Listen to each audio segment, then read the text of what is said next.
there's so much beauty that we can still implement that it sort of remains untouched. So there's so much more that we can do with those disruptive innovation, new things happening. I don't think it will take over the world, because humanizing the workplace for me means creating a more humane workplace.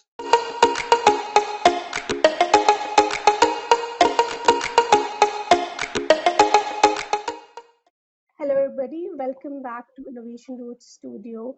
And I'm your host, Noopur, and very excited to have Gunther Verheyen with us with this interview, where we'll be talking about the future Scrum trends and maybe touching upon the past and the present of Scrum as well. Hi, Gunther. How are you?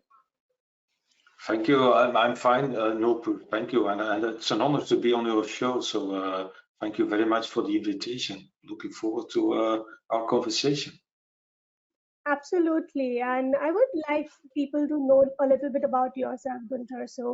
Gunther is somebody who calls himself an independent Scrum caretaker on a journey of humanizing the workplace with Scrum. He started practicing Scrum around 2003, and he has published two best selling books about Scrum. He's partnered with Ken Schauber, who is the co-creator of Scrum, and he has worked with diverse teams and organizations. It's such a pleasure, Gunther, to have this discussion about the current and the future trends of Scrum with you. Yeah, cool. Thank you. So, so So, uh, yeah, go ahead. yeah, please go ahead, Gunther. Yeah, I was just thinking the current state of Scrum. I always, because thank you for the kind introduction, by the way, Noopur. I always wonder, I've been doing this since 2003, which is more than 20 years these days, because we're now 2024. And one of the things that I found fascinating is that my life of Scrum in 2003 actually started with something else, with extreme programming. And in a Mm, way, it was by accident, it wasn't planned. But that was really important for me because it showed me, as from the start, that it's very important within the framework of Scrum to have a clear definition of how you will do the work. Because as you know, Scrum is how we organize the work, and it's very important to define how you will do the work. So in my early data was with extreme programming, pair programming, continuous integration, beautiful principles like collective code ownership and so on. And we sort of wrapped that, I call that, wrapped that in Scrum. And one of the things I've seen going wrong in those 20 years, or wrong with a lot of companies, is that they think that by introducing Scrum, by adopting Scrum, it will just magically work. But it won't, because first of all, you need good engineering, development, whatever practices in place. Just organizing things in sprints is very important for a lot of reasons. Implementing the roles and the accountabilities of Scrum, organizing the events, but you need clear agreements and standards in place to how you will do the work. That seems to be difficult to get for a lot of organizations. But still, mm, if I think about the current state of Scrum, um, it's amazing, in my belief, what we have achieved. In that sense, we have gradually, step by step, by hard work, which is also very important in Scrum, development standards, but also hard work. But step by step, we have achieved a lot with Scrum. So the overall idea, I don't know if you remember a long time ago, was what we called waterfall development, or that sequential thing where we organized work in long phases, and each phase being dedicated to a highly specialized type of work, now with handovers and sign-offs and meetings and a lot of bureaucracy around it, very bureaucratic governance around it. We have come a long way in moving away from that. That is an incredible evolution, I believe. Another very important evolution I think we've made with Scrum is the fact that we have moved from that old school way of working, where work was often organized in what we called projects, IT or software development projects. Now, the strange thing is, in a way, with the idea of a project is nothing wrong. organizing a project, trying to achieve a certain objective or goal or outcome, and organizing for that, there's nothing wrong.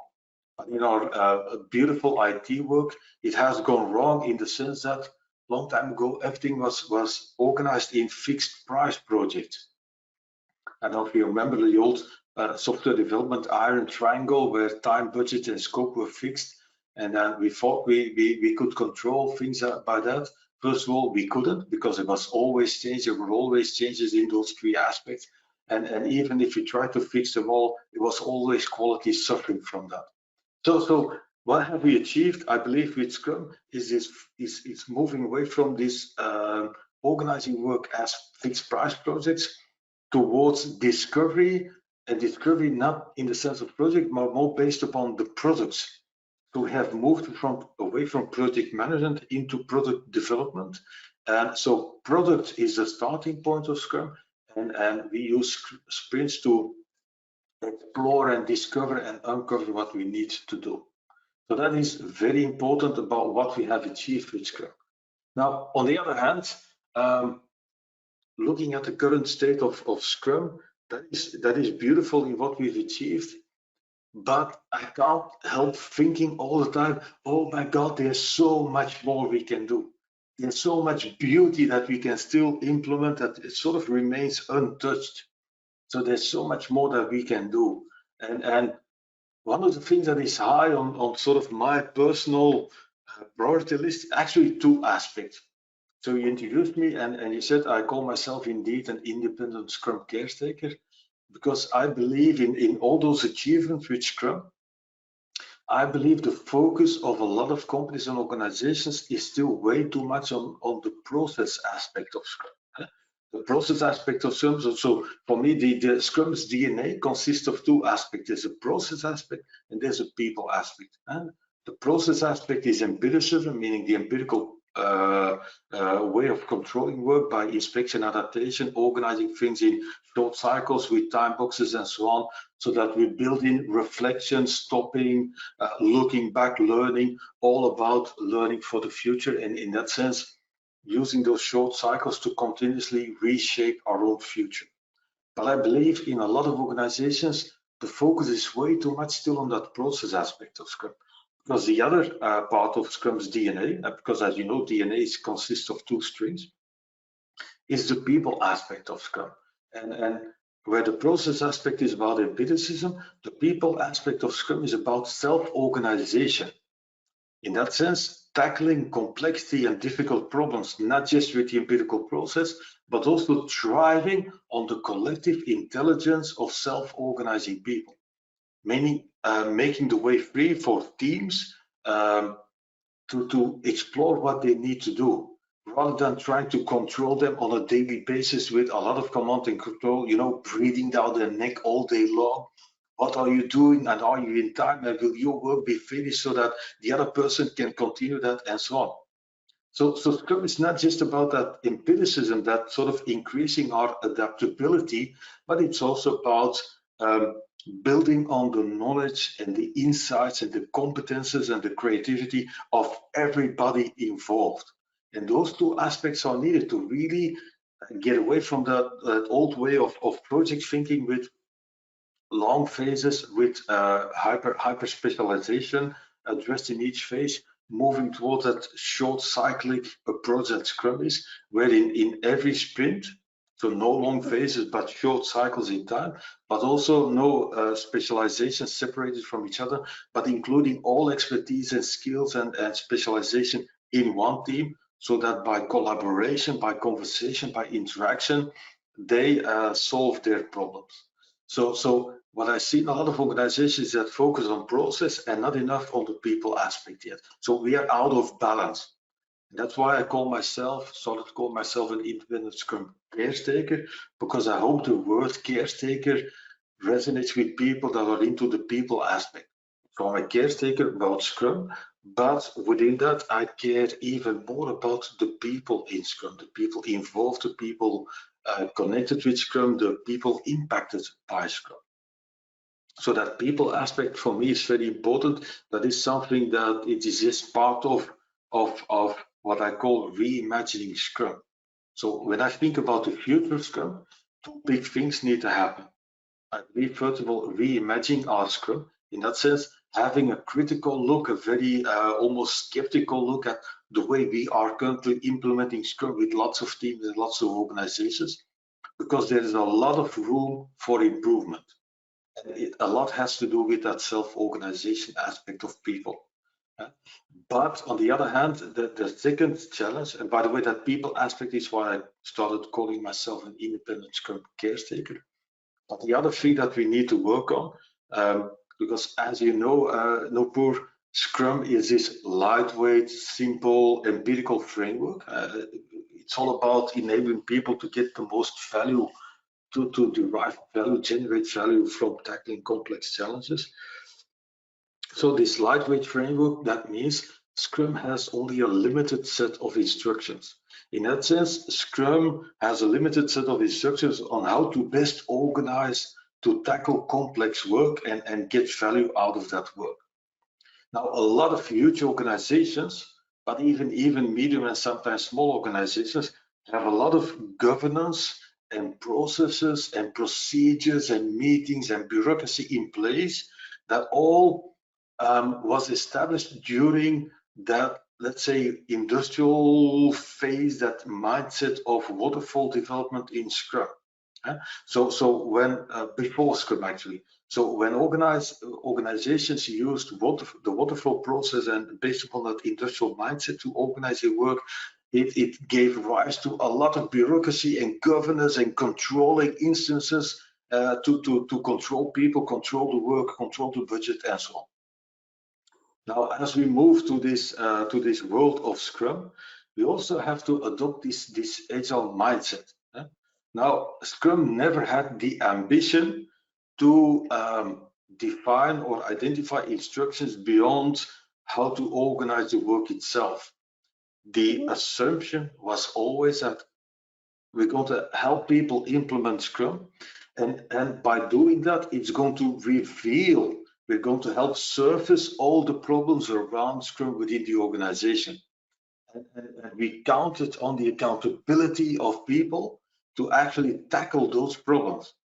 So by Scrum, we're going to make those problems visible, insightful, transparent, and so on.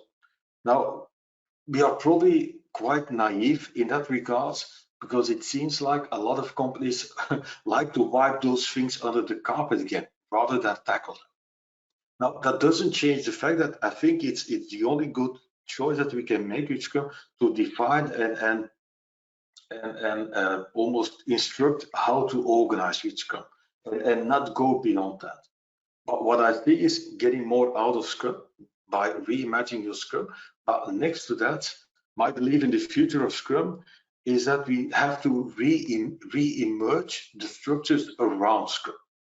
And that is probably even more difficult than reimagining our Scrum, our instances, our implementations of Scrum, because reimagining our Scrum, we can read, we can look up books, we can go to classes, and ultimately even just stick to reading the Scrum guide. Now, to re-emerge the organizational structures around Scrum, we can't produce a guide, we can't produce a handbook, whatever, because it's way too complex, and every organization is so unique that we can't do that. But I believe that is really, really important.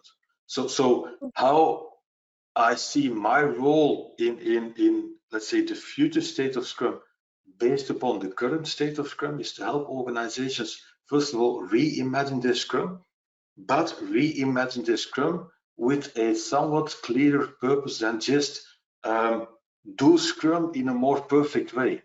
Because a lot of organizations seem to be doing Scrum because of Scrum. And Scrum should help you achieve some sort of level up, higher purpose. Yeah? And that means re-emerging your structures around Scrum against, again, the purpose of, for me, optimizing the whole system, including teams, but also the organization, optimizing that for value, to get more value out of your work. And value is, for me, sort of the core driver of Scrum. You can do perfect Scrum, perfect sprints, all within the time boxes and so on, and still not get value out of your work.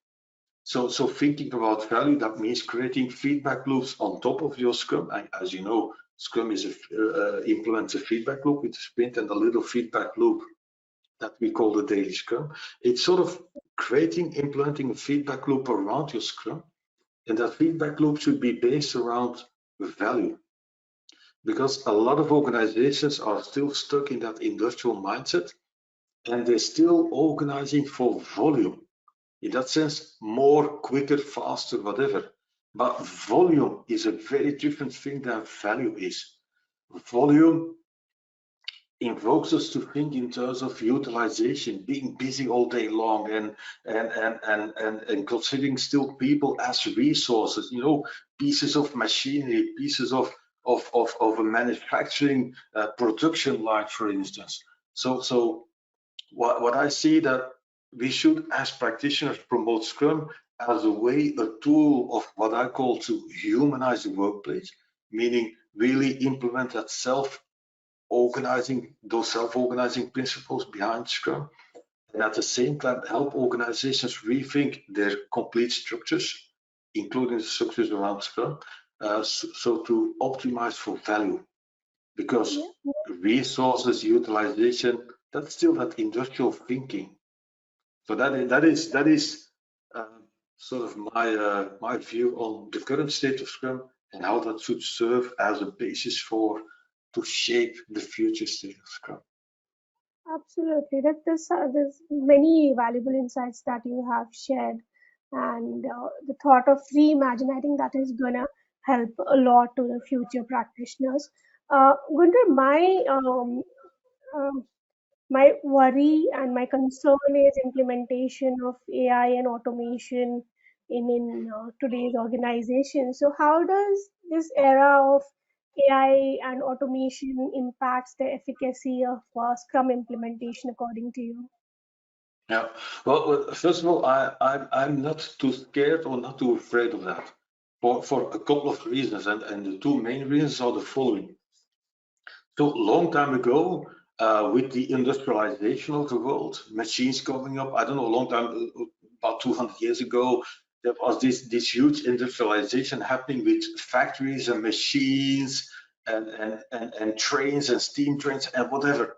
And then I think people by then had the same worry.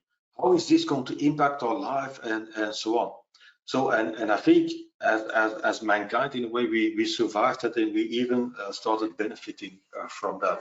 So I think these are more like normal, regular human fears that we have with those disruptive innovation, new things happening. I don't think it will take over. It will take over the world, as machines have not taken over the world. Another fascinating, by the way, analogy that I'm thinking about is I want a little bit with the industrialization of the world. And there's been phases in humankind where I think people had the same idea, that people thought, oh, we're going to have more time available now because things will be automated and it will be more easy to do and so on. And we will have more spare time. That didn't really happen, I believe. We're still stuck quite some time at work. So I think again with AI, there might be this belief of, let's say, the more positive or the more optimistic view on AI might be that it will be liberating us from boring work and so on. I'm not too sure about that either. So I don't think it will take over the world. I'm not sure about the potential liberating effect either. And on the other hand, why it doesn't really scare me, because essentially in my world, so my background is completely in software development, IT software development, creating products and so on, applications and getting them out there. At the heart of it, the work that needs to be done is work that requires interaction, conversation between people, putting all their ideas together.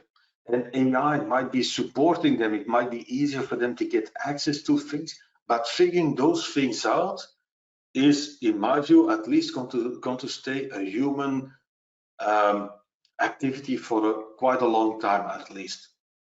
So I was recently working with an organization, and I went up to one of the developers and I asked him about how he was using AI currently. And yeah, the most known thing with AI currently is ChatGPT, as you know. And he said, well, I use it to look it up. It's easy, it's fascinating, it brings me good stuff. But I can't just blindly copy paste whatever code it is suggested to me. I still have to look into it and optimize it and tune it and tweak it and potentially even get some errors out. So, and I think that will be the situation, at least for quite a long time. That it will always be about humans at final touch. I think will always be the human side of it. So that Absolutely. is my view on AI currently. Yeah. Yeah, that makes sense. And my next question is around the same, Gunter. You have been talking about it, and the concept of humanizing the work is quite prevalent nowadays. So, Mhm. according to you, how to implement Scrum in organization to facilitate the same, to humanize the work? Yeah, that's a quite a challenge, because humanizing the workplace for me means creating a more humane workplace. A more humane workplace means with focus, attention, priority given to the fact that we are all people, human beings. Again, like I said, we are not resources, we are not pieces of machinery. It's not like a team is a machine and if one piece of the machine falls out, we can replace it with another machine part of similar dimensions and so on. That's not how human beings work. And it seems to be so difficult to get that through to people and organizations and certainly leadership. And to give you an example or demonstration of that difficulty, so I live in Belgium. I live in Antwerp in Belgium. And in Belgium, and I think in a lot of European countries, what happened during the COVID crisis, I remember 4 years ago, COVID crisis, the first lockdown, we were baffled. We didn't know what to do at first. We couldn't touch each other. We couldn't go to the workplace anymore. Now, a lot of organizations have done more than just survive. They just kept working. So people had to work from home often. They had to organize that work for themselves a lot because not all organizations have instructions or procedures for that. And still people just did it and it worked out. So those companies just kept on going, kept on running. So that really sort of sparked a little fire in me that I said, you know what, cool, this is going to give a signal to organizations that people can do a lot more than most organizations think they would be able to do. So that was amazing. But then recently, let's say at least over the past year, 1.5 years, as the Corona crisis isn't that prevalent anymore. It's not in our heads anymore. It's not that it seems that it's a way it's not, but it's not in the media anymore. And I was so disappointed, Noopur, with so many organizations instructing their people to come back to the workplace. Again, that's more the idea of utilization. Again, you have to be in the workplace 9 to 5, 8 to 4, whatever, with some fluency in your working hours, but you just have to be there. So that was so disappointing to me, because a lot of those people had seen that they are reliable, credible, they can be trusted. That a lot of them, even working at home, worked harder than they worked in the workplace, because there was sort of give and take. They could organize their own life, they could look after their children, their home, household, whatever, and they would still get their professional work done. And then as soon as so that was a hard lesson for me in saying, oh my God, we still have so much to learn. Because getting people back to the work, telling them to be back in the workplace, that is again utilization. That is like some form of what I call mechanization of the workplace. So making mechanical, you have to be in at some point of time and whatever. We have no idea what most people do throughout their working day, but they're at the workplace, and that means they're there, and that is so not the idea. So it's very, very difficult to get that through to people. But one of the shifts that Scrum brings, and that is again based on my more than 20 years in experience, that seems to be very difficult, is to get to leadership or management to understand that with Scrum, you've got control over the work, but not by controlling the individuals, but by controlling from what we call the outskirts or the boundaries of the work. That means Mm-hmm. rather than trying to control individuals in a Scrum team, to put it very practical, as management leadership, join the sprint review by the end of sprint to check in with the team. How's it working? How was the work? What's troubling you? What is bothering you? And using that sprint review, not to do that sort of industrialized mindset check with estimates and tasks and so on, but look at how much work has this team done in the sprint and what is the value of that work in our position as a company towards our user base and so on. So control is still important and existing in Scrum, but control doesn't come from checking in with individuals, but controls come from checking in with the team and looking for ways to help them by the end of every sprint. So in that sense, for me, Scrum is a tool to humanize the workplace because it means we trust you, we respect you, we leave you alone for the full sprint, we trust you to do the work, and we'll check in with you by the end of the sprint. That means we give people room to breathe, to self-organize, to manage their work within the sprint. Still, they've got control in that sense by checking in with them by the end of the sprint. And that shift from controlling individuals to sort of more like controlling the environment, that seems to be very difficult because we've got a lot of managers that think that they have to control people and individuals. Yeah, I think it's a difficult path to follow, but Yeah. definitely there is a possibility that we can humanize the work with Scrum if we Yeah. understand the essence of it properly. So that's what Yeah. my understanding is. So Gunther, I was going through some of your tweets, and one tweet that definitely attracted me, and I spent a couple of minutes on that, and I decided that I'll ask you when I speak to you. You have Mhm. mentioned once that the future state of Scrum will no longer be called Scrum. What was your Yeah. thought behind this? It's a Yeah. great statement. I was not clear. Why did you say that? Well, there's a couple of funny things for that, Noopur. First of all, it was a statement I made by the end of my book. So in 2013, so again, more than 10 years ago, I created a little book about Scrum. It was called Scrum, a Pocket Guide. I've updated it a couple of times in the meantime. So the last edition was the third one. It's from 2021. In all those updates, I've kept that statement in. And I'm working on an update again, so I'm working on a fourth edition, and I will still keep it in. So next, it's by then 2013. It was an expression what I thought was about to happen. It didn't really happen yet. In a way, it does. But again, think about what we talked about in the current state and the future state of Scrum. I'll explain that. But I'm keeping it in still as an expression of my belief of the direction that we are taking. So what do I mean with that statement is Scrum will be 2013, and nowadays we see that, so that's a confirmation of my belief. Scrum will be all over the place. Many organizations will have adopted Scrum, will still keep adopting Scrum, will have used Scrum. So in that sense, I say Scrum, what we now call Scrum, have become the norm, the standard way of working.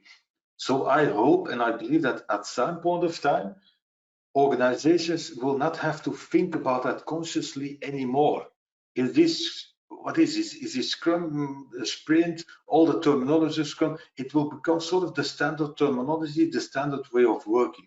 So that's in that way, what we call Scrum, what we have to identify as Scrum and bring out as Scrum, will have become normal. People will they will no longer need to know what is a Scrum team, what is a Scrum Master, what happens at sprint planning, what do you do during a daily Scrum, what is the goal of delivering usable, releasable increments of product and so on. That will all become the standard way of working by the huge adoption of Scrum.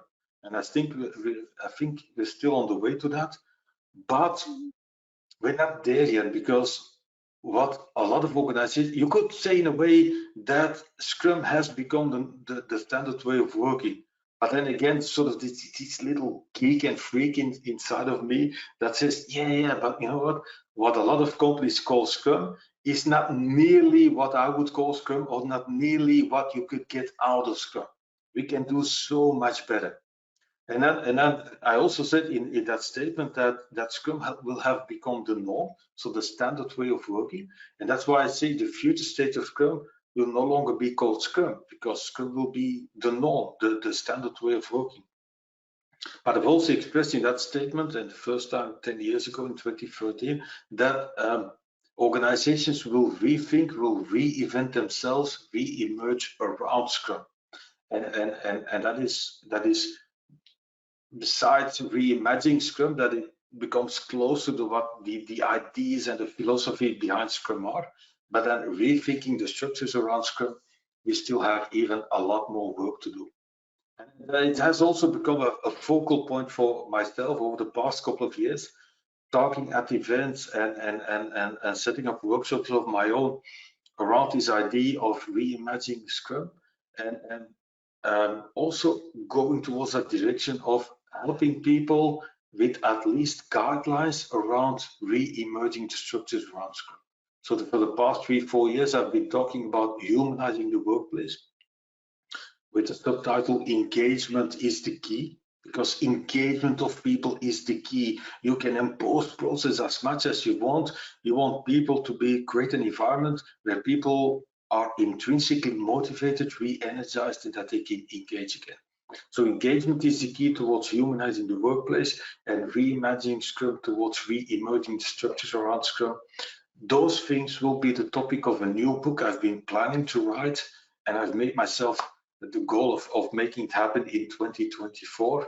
It will not be some sort of cookbook or menu how to re-emerge the structures, but I want to offer people guidelines, principles upon which they can do that work in their context, in their organization.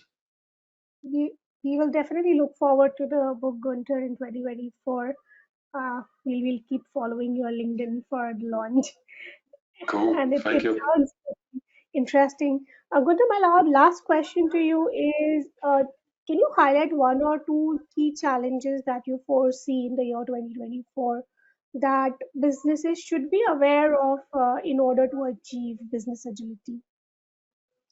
Yeah, well, sort of my advice for in general, everybody involved in Scrum, so all Scrum practitioners, certainly Scrum Masters, but even in a way, a call out to practitioners around the world. Even if your Scrum Master is not doing it, do it for yourself.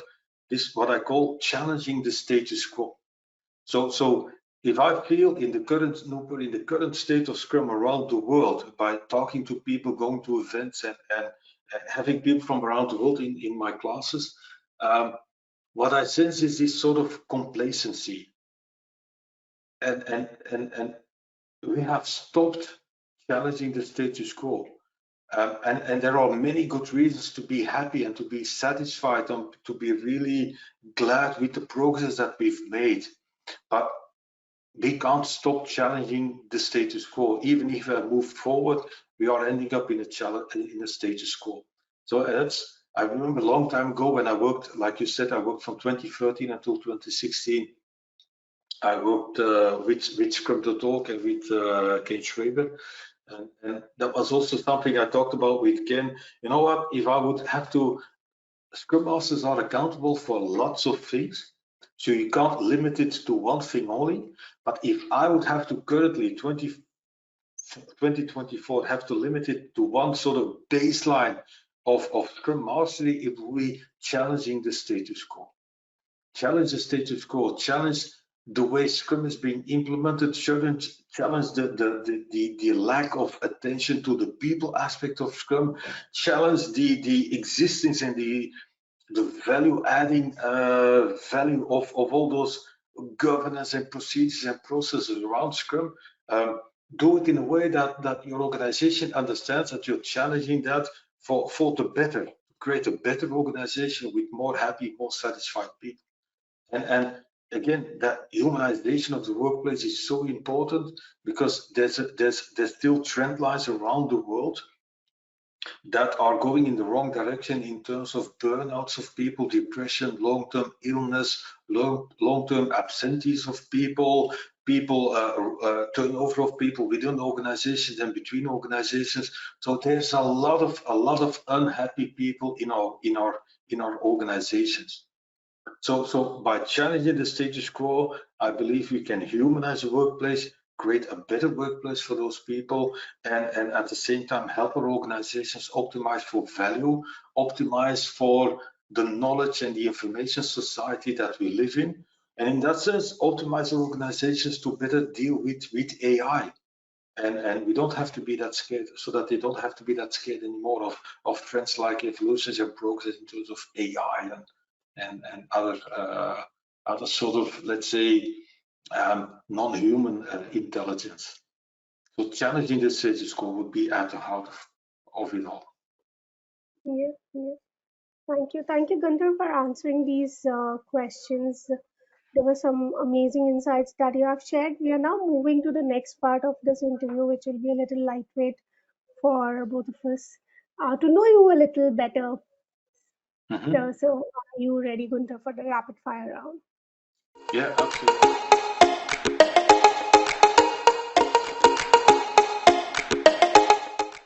Yeah, absolutely. So I have no idea where you're going to take me now, but cool. All right. So, which is your favorite book? My favorite book, if I would have to bring it back to one book only, um, I would have to make a choice between Friedrich Nietzsche, the philosopher, and Dostoevsky, which is the old Russian author. And at the age of 17, I discovered the world of Dostoevsky at school. I had to read a book and make a work about it. And I decided to not make it easy on myself. So I went for a book of Dostoevsky, what was called The Demons. The Demons or the Bad Spirits. The Demons in Dutch, it was more than 700 pages. At the age of 17 was quite a challenge, but I still have it. I've read it a couple of times again. That would be next to Beyond Good and Evil of Nietzsche, which is about not built-in moral and ethics into the world. I would go for The Demons of Dostoevsky. Wow. All right. I'll look for this one. Um, Gunther, would you rather skip a starter or a dessert? Unfortunately, if it was in favor of one of the two, I would skip the starter and go for dessert. Although Uh-huh. probably for my health and my size, I would have to do the other way around. But I think I'm known within my family as someone who's much into sweet. So I would go Okay, for the so you have dessert. the sweet tooth. Mm. That's nice to know. One word used most in the Scrum discussions that you know. Well, let me then try to point out one word that is, I think, used a lot in discussions of Scrum to describe Scrum, but it is wholly also incredibly misunderstood. And that is the Hmm. term framework. Ah, Scrum is a framework. That is a word that pops up a lot. I see it popping up a lot and being used by people who have no idea what is a framework and why we started calling Scrum a framework. Because in the meantime, everybody in the digital world call whatever they do a framework. And that has sort of ruined the whole idea behind Scrum being called a framework. So one word, framework. Think all about it, right, read about it. Yeah. absolutely. One of the biggest challenges that you would like to share with us today in your professional journey? My professional journey is one of the challenges I run in regularly, and I've been at over 20 years, so that I've got some foundation to look back. Is to keep finding the energy and the belief and the spirit, whatever, to go out there to bring a message, to share a message of what Scrum is, could be, the beauty that we can have with it. So that is my personal biggest challenge sometimes. So sometimes I run into sort of a low period where I feel, why am I even doing it? Why am I bothering? People are not getting it or whatever. And then to sort of find the energy again. And I don't know where it comes from, Noopur, but it seems that every time I find energy again, even I remember last week I was I was doing a class, a Scrum Master class somewhere in the Netherlands, and one of the people in the class asked me about it. Gunther, oh my God, why do you still do this, and where do you find the energy? And I don't know why. I've been thinking about it a lot, Noopur, but I've Hmm. got this drive, and I don't not really sure where it comes from. This drive to create a better world for people at home in their workplace, because the workplace will be the effect of a better workplace will be also projected or also brought home. So I don't know. Maybe I'm a dreamer. Maybe I've got this dream of a better world. I don't know. There's something somewhere inside, deep inside of me, that helps me go for this all again. And I did write about it by accident by the end of 2023, uh, because money is actually really important, because we have to pay our families and feed our families. I want to pay our mortgage and so on. But it is not what drives me. If it was money that drove me, I wouldn't be doing this, because a lot of the things that I do are not financially rewarding, beneficial, or whatever, and I still do them. So I don't know what it is that drives me, but this I don't know, the idea that if people like ourselves, Noopur, would give up, who's then going to do this? Yeah, So I don't know. I probably, let's keep it to the fact that I'm a dreamer. that's wonderful. That's wonderful to know, Gunter. And one last question in the rapid fire round is there anything that never fails to make you laugh or smile? Um, where do I get my most smiles from? It is a funny question, because I'm this really serious guy about improving the world and so on. And still, Hmm. I like to believe that I'm sort of lighthearted about all of this at the same time. Um, what makes me smile? I think what makes me smile the most is my beautiful wife. We've been together for almost 30 years. Um, oh, more. It's becoming 31 years together, and 27 years of marriage. She still probably has no idea about Scrum, and that's fine. But that's really helpful, because she makes me smile, makes me help me see sometimes how relative some things are. So Yeah, she can come up with some sort of remark that totally takes off all the pressure, that makes me smile. Together with my kids, probably. yeah, My that's family. lovely.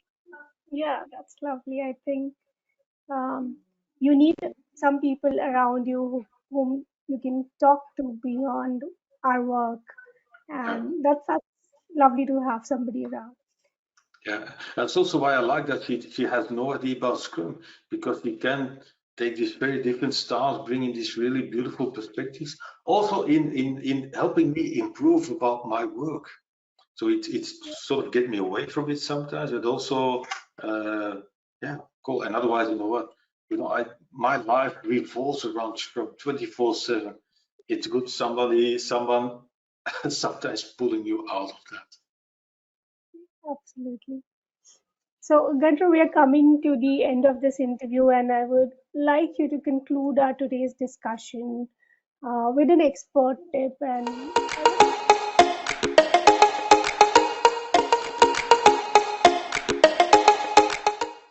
I would like to know What is one thing, according to you, the aspiring Scrum practitioner should keep in mind as per your experiences of so many years in this industry?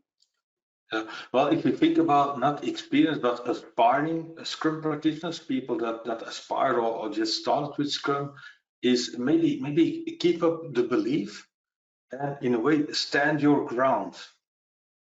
In that sense, don't be tempted to start twisting Scrum for whatever corporate or commercial, whatever reasons. So stand your ground. Stick with your belief in what Scrum is. You are right, they are not. Yeah, that's wonderful. Thank you, Gunther, for spending your time with me today, answering all these questions. I'm sure everybody is going to learn a lot from this. And we will look forward to your book in the year 2024. And we look forward to keep learning with you. Okay, wonderful. Thank you, Noopur, again for inviting me, and thank you to all your listeners and viewers and your audience for watching this.